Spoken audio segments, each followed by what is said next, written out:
Hey everybody, it's Kate Richbourg.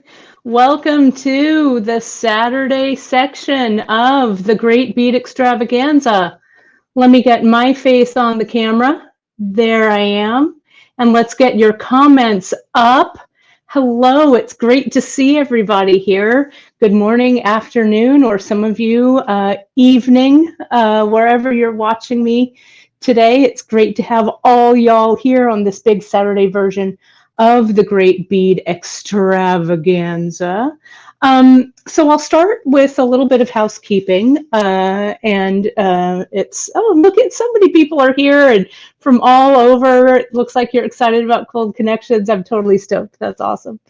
Okay, so I've got a little cheat sheet over here so I don't miss anything. Welcome. I covered that, which is great. I also wanted to let you guys know if you, some of you guys are regular to my lives, but you can find me also a lot on social media. So you can follow me, and then I'll show this again later as well, but you can follow me on Insta at BeadKate. You can like and subscribe to me on my YouTube channel at Kate Richbourg. And on Facebook, you can find me in a couple of places. My group, Kate Richbourg, I'd love to see you there. And my business page, Kate Richbourg Jewelry Educator. And you can find me katerichbourg.com for all that general information and katerichbourgjewelry.com to buy stuff. So that's that. I also have, you guys, a couple of fun things to share with you. I have, this is an announcement that I made last night in the preview night, and you guys are already enrolling in class, which is really exciting. I have a limited amount of seats, so if you do want a spot in this virtual class, jump on over to my website and sign up. It is Saturday, July 10th, and this is Pacific time from 10 a.m. to 5.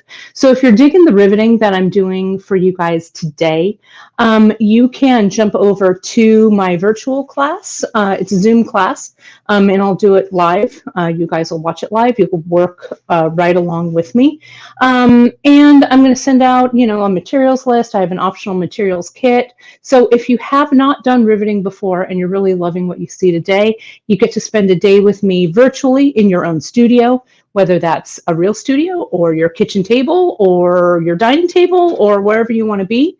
We will rivet together. So you can jump on over, sign on up. Again, limited amount of seats. And then I'll be contacting you with all the Zoom info and stuff like that. Zoom is great for classes. And I think you guys are going to love it. So I've got that going on. You can find, I also have one more thing for you. If you do any shopping with me today at Kate Richbourg Jewelry, I do have a coupon code for all you all. It's coupon code TGBE, stands for the Great Bead Extravaganza, free ship. And you put that in at checkout, and it's good for free shipping all weekend, and it expires actually on Monday, gives you a little extra time at midnight Pacific time.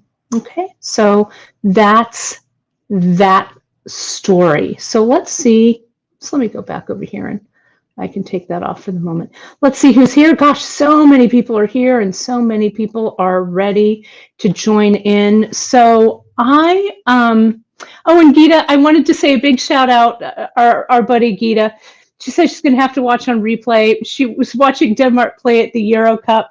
And oh my goodness, and one of your players is not doing well. I'm sorry. Chris is also at home watching the Euros with you. So lots of shout out. I'll be your fan, a Denmark fan today in the Euro Cup. Chris is also having a good time watching the Euros. So enjoy, and thank you all, you guys, for your support today. So let's get started. So I also wanted to mention, as I bring this camera into the stream and solo that guy and move this over here, I wanted to mention you can find the Great Bead Extravaganza on a bunch of places also in social. A great way to follow us is over on our Instagram at the Great Bead Extravaganza. You can also jump on over to our webpage. We have a dedicated webpage called thegreatbeadextravaganza.com. It's bios and everything, info on all of the companies that volunteer their time to make this the biggest virtual bead show around, which is great. And so you can check us out over there. Of course, if you're watching on the Great Bead Extravaganza Facebook page, you know that you can find all of that information here. Okay, so welcome. And if you're watching this on replay, I'm going to be having this on my replay on my YouTube channel. You can always see the replays there. And of course, we've got a great Bead Extravaganza YouTube channel as well. And so that is updated periodically with content from all of our great companies that participate. So let's go over. Oh, I see Cynthia. Oh, it's great to have all of you guys all here. And I have noticed that some of the comments aren't working on some people's phones, or laptops or whatever. I had actually a chat yesterday with someone who's in the know at Facebook. And so they're having a few little glitches with groups and stuff like that. So if you have issues, go back in, come back out. I'm sorry if your comments are freezing or if you're not able to see comments, but I can see them over here. And then, so don't you worry. So sorry about that.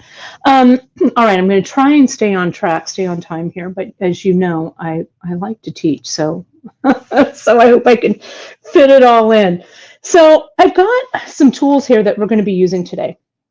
The piece that we're going to be making, and you've seen me show this, we're going to talk about riveting, okay? And riveting and cold connections is one of the very, very first things that I learned how to do way back in the day, 1992 to be exact, in my metalsmithing journey. So it's a great way to start with metalsmithing, and you don't need a whole heck of a lot of tools. So let me talk to you a little bit about tools, and you can jump over to my website, Richbourg Jewelry. I've got under the supplies section, you can see beads and tools and stuff like that. So I'll flash that again for you guys. So what you're going to need is, for this project here, I am going to show you one of my favorite things, which is this screw down hole punch, right? And I've got it already here in let me see if I can move it so you guys can kind of see it. Let me move my notes out of the way. It's kind of a weird camera angle, but you guys can see it. It's right here in my vise, and I'll show you how this bad boy works in a second, but that's going to punch our holes in our metal. To punch our holes, or to drill our holes, we're not punching anything in stone, to drill into our metal, into our stone rather, I'm going to show you how to use two different drill bits. And I have I've been drilling holes in stone for a long time, so I'm going to share these with you. So I'll talk about those in a second. And don't worry, I know it's a little, oh my gosh, but I'm going to give you some tips about that so you'll be successful. You need a nice little hammer. This is what they call a Swiss style hammer. I like it. It's very inexpensive, very light, just 2 ounces. Great for texturing, great for riveting. I'm also going to use today, my buddy Brenda Schwader, she does the Now That's a Jig. She also did these Now That's a hammers, these hammer stakes, which I love. And I'm going to be using these for texturing today, but you could also use, there's a third one that she does. You can also use these for riveting. I love them. I mean, look at how gorgeous they are. They're really gorgeous. And what I do to all my hammers is I have little ties on the end because I like to hang them up. So I'm going to hang them over here. Plus they make this nice sound, which I kind of like. So I'm going to lay them right over here at the moment. And for my little hammer here that I have, this wooden handle, I just drilled a hole with my drill press in it. And so it hangs up that way. Okay. We're going to need some files. And on my website, I grabbed three of my favorite files, and I put them in. We've got this flat file or a pillar file, which I like. These are all 4-cut, and they're a Swiss style. They're very affordable, and the quality is really great. I've got this round one, which is perfect if you need to enlarge your holes for rivets, and my favorite file of all time, the half round, which is here. Okay, so you can get one or all or none, whatever works for you. Okay, so I'm going to move all of this stuff aside. You're also going to need some kind of like drilling surface, and so I have a couple of things. It's hard to see this black on black, but I've got the, it's a rubber block, which I've also got on my site, which I use a lot just to stabilize my work. We're going to use, you're going to need some kind of a rotary tool. I'm using these Dremel Micro rotary tools. In the before times, though I'll be gearing up to do it again eventually, but I'll tell you, I love teaching on Zoom, and you guys are going to love that class on Zoom, I think. These Dremels are great. So if you don't have a flex shaft and stuff already, this is a good one. You can get them at your local hardware store. I'll talk a little bit more about them when I drill with them, but you can see I've got them already fitted out with my drill bits here. Then you're going to need some kind of hammering surface. I've got a bench block. Here, you may already have a bench block. I'm not carrying these yet because I'm still testing some out to decide what I like. I like this one in this plastic surface or this rubber surface a lot, but I'm still not super stoked on what I'm going to use. So I'm still looking, but you may already have a bench block. You need a nice steel surface for that resistance for hammering underneath. And then I made, and some of you have already grabbed these, I made a little leather pad and punch set, and this nail punch is what I'm using as a center punch because you need a good center punch to mark the place for your rivet. Okay, and other tools I will talk about as I get to them. Okay, but let's start with texturing and hammering and stuff, right? So this is just a square blank piece of metal. Okay, and I'm going to get a little closer to this, and I'm going to hammer with a variety of different hammers here. I'm going to start with just my little one, right? And I'm just going to strike along the edge, and see that's kind of like the straight side of this hammer. Oh, Heidi, I'm glad you picked one up of that little punch set. Yeah, I formed them and shaped them on my grinding wheel, and I think they're kind of fun. So you can see I'm getting some texture here, right? And that's super simple, right? Let's texture with one of Brenda's hammers, shall we? Let's get this. I'm going to raise this up just a little bit. What I'm working on, this is a rubber mat that I got at the leather store. I might have gotten it at Tandy or something, but you can also use like a piece of leather. I've got some old leather here that sometimes I work on as well. I've got a sheet of it, just a leather scrap that I use too. So, you know, whatever you like, it kind of dampens the noise. But let's use one of these beautiful hammer stakes. You can see that, or hear that Brenda's hammers are a little bit heavier in weight. I'm going to turn and cross-hatch this. I like this cross-hatched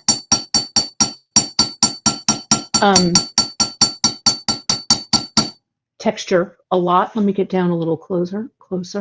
And I'm using the number 2 cross peen. Thanks, Brenda, for putting that in.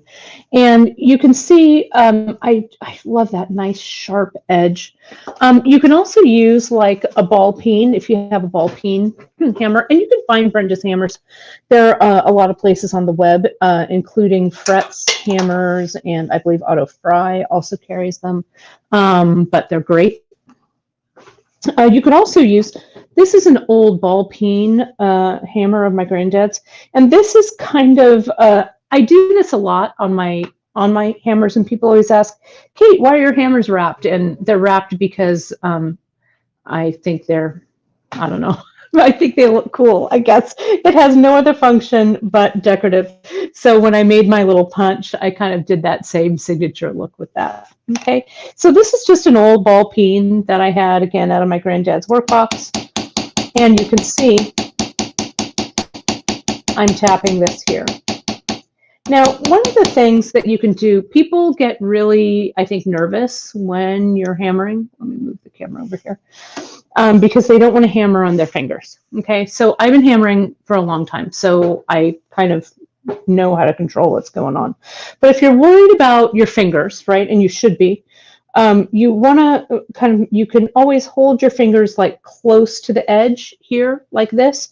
And as you're striking the hammer, go ahead and move your metal rather than your hammer. So when your hammer like this, when you're hammering just in one place, your hammer's staying stationary and your metal's moving around. Okay, so I'm going to go a little more at Kate's speed right here. Hammer this down, and experiment with different surfaces, right? You don't want a surface that's too bouncy underneath this, or you won't get a really good strike, I guess, or a really deep impression. One of the things that I use in classes, and you probably have one from back in the day, and these have been used and abused in class. This is a mouse pad, an old mouse pad from IKEA, and I bring these to classes. You can see someone set it on fire over here, but it's a mouse pad, so it also dampens the noise really, really well. So you can grab like an old mouse pad that you might have, also will work nicely. Okay, so let's go back to, let me grab this ball peen. You can see is super tapered right there, like that. And let me grab Brenda's piece here. Some people also, I don't have a pencil, I actually do. Hang on, let me grab one from way over there. Some people, they hold their metal with the eraser, a pencil eraser. I have an old pencil sharpener on the wall here in the studio, because I also like an old school pencil sharpener. I don't know about you, but you can hold this with your pencil. The eraser, helps to grab it, right? I'll turn this over. It has a larger round, and it makes some larger texture that way. Okay, so that's it. All right, so that's, you can do no wrong when you're hammering, right? So just hammer, right? And that's the double ball peen that that I just used. So thanks, Brenda, for that. And so these guys, what you can do now with your metal that has been hammered is you can just come in and cut it up, right? If you want, right? And the shears, you want to make sure whatever shears you're using, right, have a nice, what I want to say, a nice clean edge, so that the edge that you cut will also be nice and smooth. And now you'll file. Oh, and this is a really great, thanks for bringing this up. Okay, I want to show this, and I'm sorry, pardon me, I'm not sure who asked this question, but do I wear ear protection when hammering? And so, yeah, let me show you guys what I've actually got everything right over here. And I want to talk about this real quick. And I've got these guys over here too. When we're doing beadwork, right, it's not quite, I mean, it can be dangerous, I guess, right, for some things. But I do have, I got these ear things, ear muffs, I guess, or whatever. I got those at Harbor Freight. So I use that when I do a lot of hammering. And I also, of course, when we're doing hammering and stuff like that, I've got my safety glasses. Okay, so that's, and thank you for that reminder. I meant to start off with safety and I just went right into hammering. So I appreciate that reminder. So yeah, safety glasses, ear protection, and you also want to be working in a distraction-free zone, you guys, right? I mean, when we're stringing our beads and stuff, you know, sometimes we're watching movies or whatever, but when you're working with metal or when you're cutting or when you're drilling, we really want to be focused on the task at hand, right? We do not want to, you know, hurt ourselves in any way. So be really, really focused on your task at hand. So that's a little bit about texturing. Okay, so I'm going to move that over. Now let's talk about punching holes, right? And yeah, safety glasses, I got my safety glasses. You can get them everywhere. Your local hardware store will have them. A lot of places have them. You can also get them if you're, I'm thinking actually about getting a pair that is prescription, you know, a fancier pair. But we'll see. We'll see how that goes. Eventually, I don't know. Let me get this blank, and I've actually already put a hole in this, but while we're on the texturing portion of this game, I want to go ahead and just texture this real quick. Okay, so these are little wing blanks. So the design that I'm going to be making today is going to vary a little bit from the sample, but I've got both of these blanks in my online, so you can play around with them. This is just a copper blank. It's 24 gauge, right? But you can certainly cut out your own as well. So see, I just made little, and these will, well, I'm going to show you that right now. It's kind of hard to see here, but I'm going to give you my little tip. Let's go ahead and darken this up. I'm going to use my permanent marker. Now you could oxidize these or patina these with a lot of different methods. You could put this in a chemical solution like silver black or liver of sulfur, or you could use vintage patinas on these, you know, or things like Andrew was showing you earlier, like that, right? But I'm using just your basic Sharpie marker, okay? And then I've colored that in. And now I'm going to use a pro polishing pad, or you can use a little bit of sandpaper, stuff like that. And that pro polish pad, what it does is it highlights your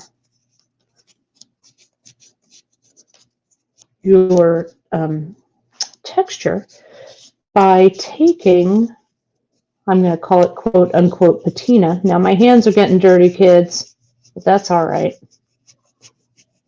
There we go. So see, now you can really see, let me get up close and personal so you guys can see that texture right there. Okay, that's it. And that's how easy it is.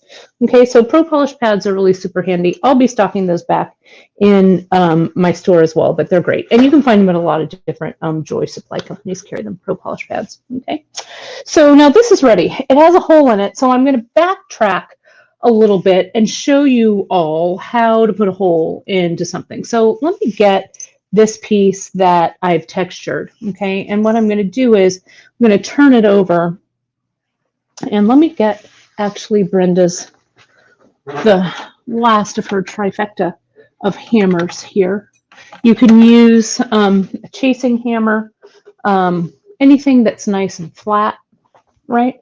But I'm going to come in, and this is on the back side. I'm just going to come in and flatten this down. Just light taps, okay? Light taps so it's nice and even and not curved. All right? So I'm going to mark, we're going to get our Sharpie back here. So I'm going to mark using, and I like raising my work. See how I've got my bench block on my rubber block on the other rubber block, right? So I think they they work out pretty well. So I'm gonna put a hole right in the center, right here. Okay, so I'm gonna mark it there with my Sharpie, a little bit larger than I might do it normally, but I want you guys to see. Now what I'm gonna do is I'm gonna get my nail punch here, my center punch, and I'm gonna come in, and I made the punch kind of flat. It's hard to see that little tip on there, but it's going to give me a good, nice divot. I'm going to give it one strike, maybe a couple of strikes. That hammer's a little light for it, but I can see that divot. I'm going to get a little bit of a heavier hammer here. I have another oldie but goodie hammer right here. Little cross peen. There we go. And you can see I've got a nice divot. It's also pretty easy to see on the back. See that there? Okay. So now I'm going to put this in my hole puncher. And let me see if I can get this so you guys can kind of see it. Bear with me here just a second while I fix this up. Now, there we go. So what you can see here, if I took this out real quick, and I will, this is just a table vise, a clamping vise, and I'll eventually stock these too. I like them a lot, but they're a little heavy. So, but a good vise is great. You can see that this is all done by gauge, 18, 16, 14, and 12. The hole I'm going to punch is going to be the 16 gauge hole, because the rivet that I'm using here, these rivets here, they have a 16 gauge wire. Now, if I always want to punch my hole a little bit smaller than I need it, if I don't have one that's exactly the right size. And then you can use that round file, this guy, that round file like this, to open that hole up, okay, just gently. All right, because we want our rivet hole to grip nicely, okay? So I think this is the 16 gauge one right there, if I'm not mistaken. And I'm going to put this in, and just with my fingers, I'm going to lower that punch, and as I kind of move my sheet, that the little tip of that punch gets kind of caught right in the hole of, or where I made that little divot in the metal right there. So it helps you make it really, it makes it pretty accurate, okay? So now what I do, the way that this punches, and what I like about these punches is that there's no stopper, right? So if you were doing something like a cuff, like I do sometimes with my cuffs like this is a blank that I haven't made into a cuff yet, but I can pass this all the way through so I can, you know, put holes in here and rivet different things on. Okay, so this is good, and I like it. Again, it's over in, I just restocked it because you guys bought me out. So, but I managed to get another shipment in, so they're in the store right now. So here I go. I'm putting in my Allen wrench, and it's just going right through it, pop right through, right like this. Bam, done. And then I'll just rotate it back out. As soon as it's gone through, you know, you don't need to screw this all the way down. Okay, and there's the hole. You can see that right there. My mark is, I made the mark kind of big, but that's where the divot was. You can see that on the back really well too. Okay, so I also have, this is a penny here, and I'm also gonna put a hole in this penny. So let me put that there for the moment. Then let me show you how I line all this up, because we're careening towards the riveting portion of this, right? So here are my wings, and so this is what the piece is going to look like. I'm going to use this, and I've already drilled the hole. I'm going to show you guys how to drill, but I wanted one that was ready to go so it wouldn't take forever. This is the one that I did before with the penny and the shield that's textured. This time I decided to do wings. So I'm going to use the wheat. I don't know, the wheat penny is like my favorite coin, closely followed by the Mercury dime. Those are my two favorite coins. I don't know why. I love them. So here's, see where I put that hole in the wing? I just lay that over the penny. I mark it with my Sharpie. You can see I've got the mark right there. And now we're going to bring it in and we're going to punch it here. The thing that you guys want to be really careful of, though, you guys, is when you're punching with this hole punch, right? We want to make sure what you're punching is soft metal, okay? So things like nickels and stuff, a little too heavy of a gauge. All right, so this punches through really nicely, like 18 gauge and thicker, sometimes 16. If it's soft, you could always anneal it. These are pennies that are copper pennies, so they anneal very well, so you can soften them up. But let me go ahead and put that in and punch this hole too. Hopefully I normally take just a little more care as I'm doing this, but this is demo time and not jewelry making time. So, real jewelry making time. So bear with me here. So there you go. It's popped through. And now I can rotate it back. Sometimes what I do here, and you can kind of see it, I'll close the punch next to it so that it has something to kind of make it stop spinning. And then it kind of holds the coin, and I can spin that up until my hole is made. And you can see I've already done one up there as well. If you make a goof and you're using this and you break off this little stem, because it's happened before, it's happened to me. I do sell replacements. I just don't have them on my site right now. So you can always let me know. They're not very expensive, and I'll get some for replacements. And you just simply replace them because the metal does fatigue and will eventually wear out.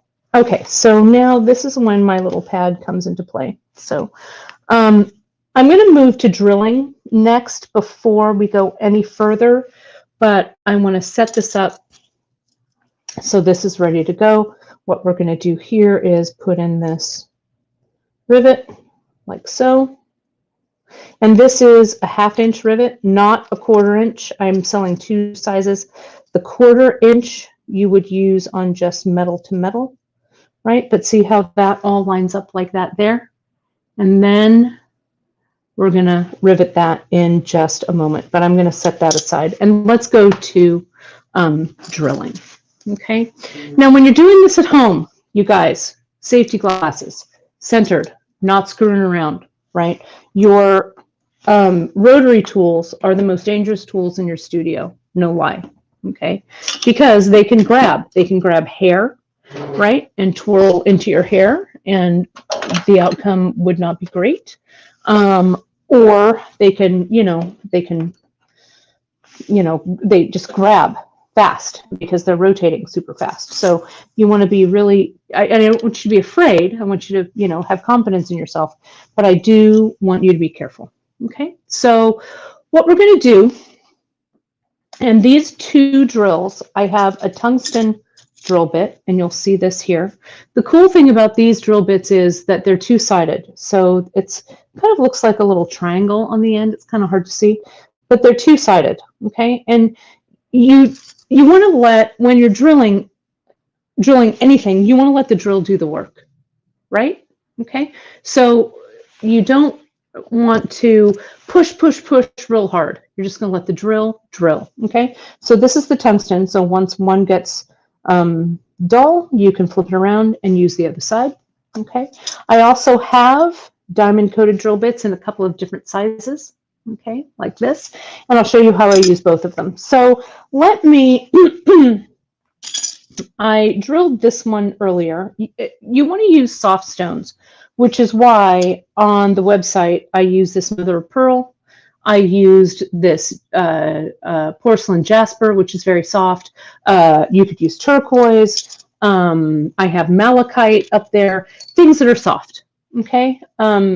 If you start to drill agates, it can be done, but it's going to take a while. Okay, so just be aware of that. I have just this little sampler right here. This is a piece of beach glass, and people always ask me, you know, oh, I have beach glass that I want to drill. So I'm like, all right, let's talk about that. So I've got a little plastic, just a little plastic dish. You know, you can use whatever, a lid, like a margarine lid. I've got a little pad of paper towel, and it's wet here. Okay, so on my Dremel, when I turn it on, I have it right up here to 15. You can go a little faster if you need to, but I'm not going to have it quite that fast.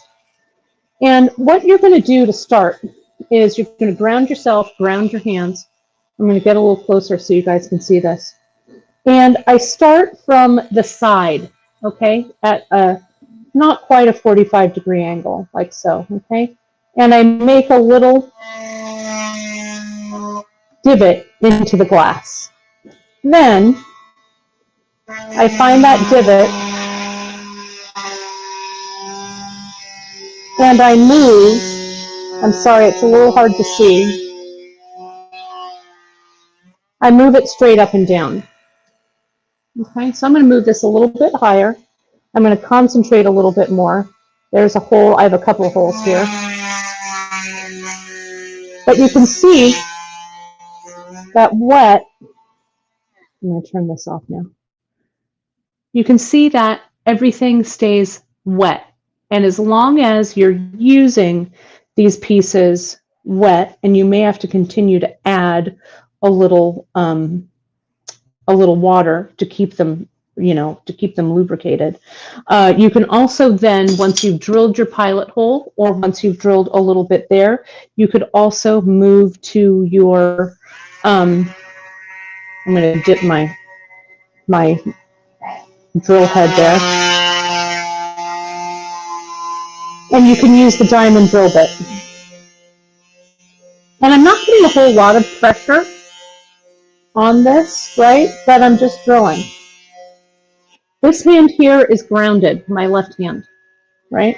My right hand, I'm placing it on the little plate, tapping down, and pulling it forward, okay? And it takes a while to drill through, okay? So you just need to be patient, and you need to keep this wet. I have this other one here that I've drilled the pilot hole, you can see. And if I were riveting with a small bit or a small piece of wire, I could do that. But I'm going to enlarge this. And I'm going to dip the stone too. And let's ream this out with the diamond bit. So I'm going to come in. And you can see, sometimes I also hold it in my hand. And can you see how that's gone through? I can come through the back. And everything is wet. Okay, that's the secret. You want to keep everything slow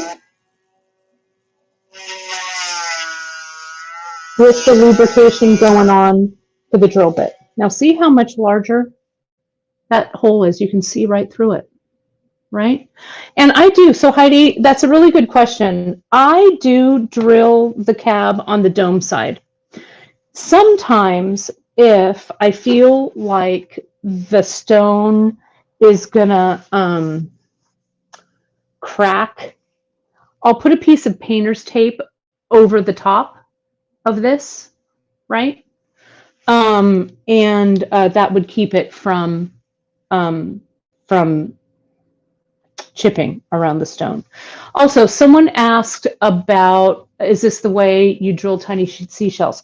You would. Now, this is something else I want to mention, and I don't have mine sitting here, but I do have my big respirator sitting here. When you're drilling natural stones, that's one of the other reasons why you want to keep all of this wet, you guys, is because natural stones, shell, all of that kind of stuff, it gets into the air and you'll breathe it in, right? So you want to wear a respirator or an N95 mask. They're easier to find now during the pandemic. It's kind of hard, right? We had to stockpile them, right? But you really want to make sure that you're doing this in a well-ventilated area and you're not breathing in any of the dust from what you are drilling. And the water will keep that from happening. So yeah, shell dust is a dangerous thing. So you are responsible for your own safety, kids. Okay, so make sure that you are doing what you're supposed to do with that. Okay, so then I'll check and make sure that my rivet goes through. Okay, so it almost goes through. And so I would just ream it out. There we go. Something I think that was in there. I just make sure that it goes through nice and even. There we go, like so. Okay, so now let's rivet. Okay, so let's get our little pad. Where'd my little pad go? I'm going to get my bench block, my pad, and I've got all my little business here ready to go. And I'm going to flip all of this down, okay, like so. Now, one of the questions that I get a lot is, Kate, how long do I cut, how much of a rivet stem do I leave, to rivet, to hammer, okay? Well, what you do is, I've got my SF MoMA membership card or any credit card. Usually when I do this on the road, I get someone's room key or use my room key, right? But that credit card is about 1 millimeter in thickness. And I put a little hole. I drilled a little hole in there, okay? And I'm going to put that card right on there. And I'm going to get my flush cutters, hold my thumb over the top so that wire doesn't hit me in the head. And it leaves about a 1 millimeter. You can see that there. And I'm going to really press this down. I feel like it wasn't pressed all the way down. It feels like that stem is a little long to me. Yeah, really press it. There we go. And I've used a flush cutter. There we go. That looks right. All right, now, this is the part, you guys, where it could all end in tears. So I'll be fine, but when you're doing this at home, you want to practice. Don't do this like right out of the gate, right? Practice your rivets on something else, and then go to your stone, okay? Because you need, and that's why I give you this little leather pad with that punch, so that you can, so it cushions your blows. Okay, so I'm going to get a little tighter in here. I'm going to use the peen side, or the long side of my jewelry hammer, and I'm just going to tap. Now this is a 2-ounce hammer. It's pretty light, right? But all you are doing is you're mushrooming out the head of that rivet. Okay, and so once, and I kind of turn it, get my hand off the side here, turn it and mushroom it. Then once I feel like I'm happy with that, I can see it's mushrooming. It's hard for you guys to see on the video, but I'm going to turn it. And I'm going to hammer it flat with the flat side. Now, before it gets super tight in here, I'm going to kind of move everything around and make sure that everything is situated the way I want it to be. Okay.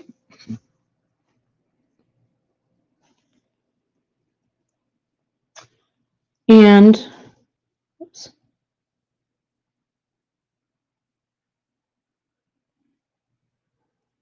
And we're going to keep going on that. Okay. And you're just going to hammer until everything is tightened up. Okay. And there you go. And on the back, let me get this really up close. Can you see how that's kind of riveted right back there? It's mushroomed out. Now I was going to polish up this penny a little bit more, but I didn't. But you could. There we go. And if you need to kind of give it a couple of final little taps. And then you just want to check, whoops, I had a water emergency. Hold the phone, hold the phone. There we go. I always know better to move the water out of the way before I spill it, because if there's water around, I'll spill it. There we go. So now, and you could tape it. Heidi was asking, would you tape the cab to keep it from cracking?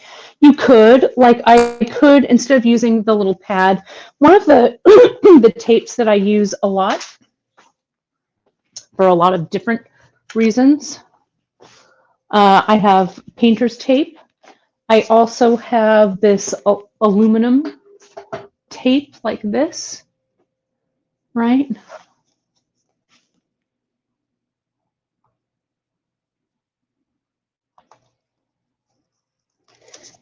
And maybe I'll kind of put that on there. Maybe a couple of layers of that aluminum tape. Then you could hold that down, center everything like so, and now it's on my bench block, and hammer it down, and then remove the tape. Okay, that's nice and tight. And so yeah, drilling again, I didn't this is not for, this is not slapdash here. When we drill, when we hammer, when we do all of those things, we need to make sure that we are using the correct tools so that you're not, kind of doing this in a haphazard way, and B, using the right kind of protection. Okay, so I, as a metalsmith, I have a respirator. And I use it when I solder and when I do stuff like this. So, you are the master of your safety. So you need to make those choices. So here's this. So now I'm going to come in and I'm going to add, I found these darling, I'm going to move this here, this darling little flat oval jump ring. So I'm going to attach that bad boy to this piece. And open it up, slide this on, close it up. Now you can see I've used one of my pendant, what I call my pendant clasps, my carabiner clasps that I have. I love them. They're brass, raw brass. And you can just slide a couple of these on. I like these a lot. Come on, hands. Easier said than done. There they go. Right? So you can put a couple of these guys on. I also have, now comes the designing part, right? I've got 10 minutes to play around with some design. So let's do it. Yeah, wheat pennies, I don't know. I think it's because when I was a little girl, my granddad and I would collect pennies, and we'd look at different pennies, and like look at the dates, and we'd look at the mint, you know, where it was from and stuff like that. It was fun. So I have started in my shop. I did a special little mini mix for all you all in celebration of the Great Bead Extravaganza, and that mini mix are these guys here. There are some special. There's some aquamarine, some blue lace agate, some really delicious barrels of labradorite. There's fluorite. Abalone shell, and some really beautiful green garnet, all those. So it's a little mix. And then I've got some other really fun strands and stuff like this. I've got some discs that you can play around with, these fluorite discs that I haven't seen in forever, which I love. I also have some interesting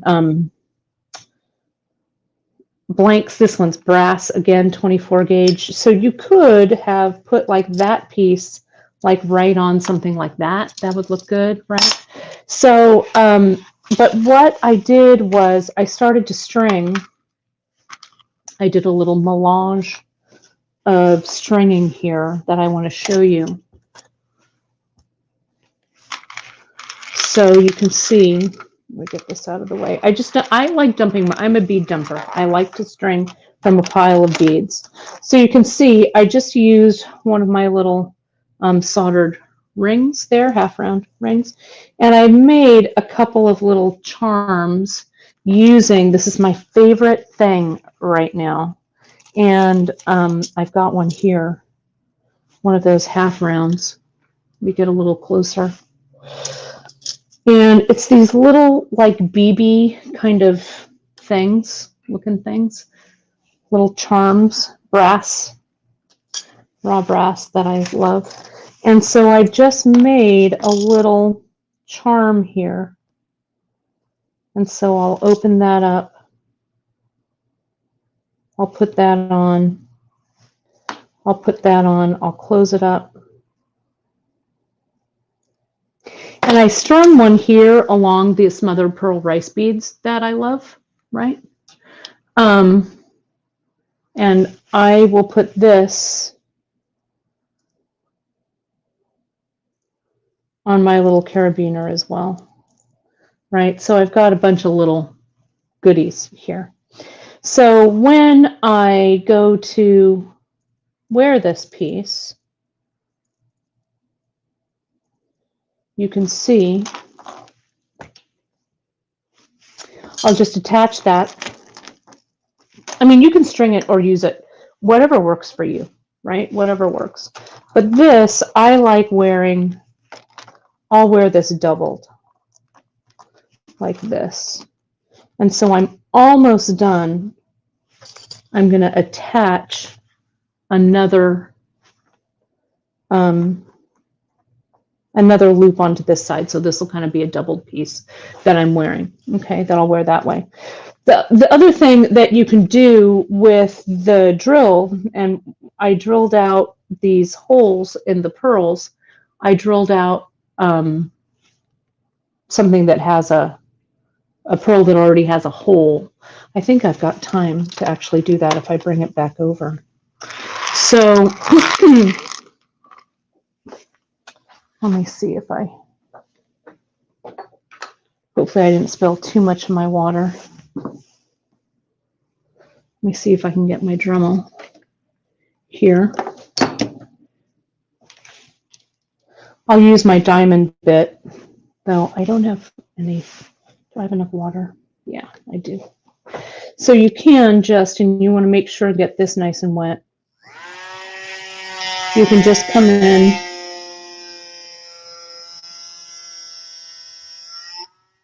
and see how you can see. Whoops, oops, see that, you guys? That is why you pay special attention. That is something you don't want to do. Let me get a little more water here. This is do as I say and not as I do. So I was watching the camera and not watching my drill. So let that be a lesson. when you are drilling, you got to watch it. But thankfully that was paper towel and not my finger. So let's get a little more water in here.